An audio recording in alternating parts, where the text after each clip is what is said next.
देवेंद्र फडणवीस महाराष्ट्र के 21वें मुख्यमंत्री के रूप में शपथ लिए। उनके साथ ही एकनाथ शिंदे और अजित पवार उप मुख्यमंत्री पद की शपथ लिए। खास बात तो यह है कि इस बार अजित पवार छठी बार उप मुख्यमंत्री पद की शपथ लिए हैं।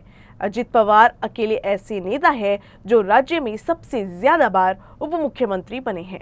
एनसीपी के वरिष्ठ नेता अजित पवार से तो सभी वाकिफ हैं। उनकी शख्सियत कहिए या फिर कई अन्य मुद्दे, अजित पवार हमेशा ही सुर्खियों में रहते हैं। सहकारी संस्था से अपने राजनीतिक सफर की शुरुआत करने वाले अजित पवार 1991 की लोकसभा चुनाव में बारामती सीट से विजयी होकर संसद पहुंचे थे, लेकिन कुछ ही महीने बाद उन्होंने अपने काका शरद पवार के लिए अपनी सीट छोड़ दिया और फिर 1991 में ही बारामती विधानसभा सीट से विजयी होकर महाराष्ट्र की सियासत में एक नई पारी की शुरुआत किया। 1991 से वो लगातार बारामती सीट से विधानसभा जीतते आ रहे हैं। अजित पवार के पास वित्त मंत्री, ऊर्जा मंत्री और जल संसाधन मंत्री के रूप में कार्य करने का अनुभव है। जल संसाधन मंत्री रहने के दौरान ही बहुचर्चित सिंचाई घोटाले का भी उन पर आरोप लगा था, लेकिन बाद में वो बरी हो गए। हालांकि अजित पवार 2019 में सुबह सुबह के शपथ ग्रहण को लेकर सबसे ज्यादा चर्चा में आए थे। 2019 में वो देवेंद्र फडणवीस से हाथ मिलाते हुए उप मुख्यमंत्री पद की शपथ लिए थे, लेकिन मात्र 3 दिन में ही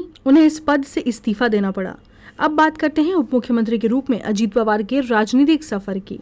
उप मुख्यमंत्री अजित पवार का पहला कार्यकाल नवंबर 2010 से सितंबर 2012 तक था। इसके बाद अजित पवार का उप मुख्यमंत्री के रूप में दूसरा कार्यकाल अक्टूबर 2012 से सितंबर 2014 तक रहा, जबकि 23 से 26 नवंबर 2019 तक अजित पवार का उप मुख्यमंत्री के तौर पर तीसरा कार्यकाल था। इसके साथ ही उप मुख्यमंत्री के तौर पर अजित पवार का चौथा कार्यकाल दिसंबर 2019 से जून 2022 तक था। जुलाई 2023 से नवंबर 2024 तक अजित पवार का उप मुख्यमंत्री के तौर पर पांचवा कार्यकाल रहा और अब अजित पवार छठवीं बार उप मुख्यमंत्री पद की शपथ लेकर राज्य में सबसे अधिक समय तक उप मुख्यमंत्री रहने वाले राजनेता बन गए हैं।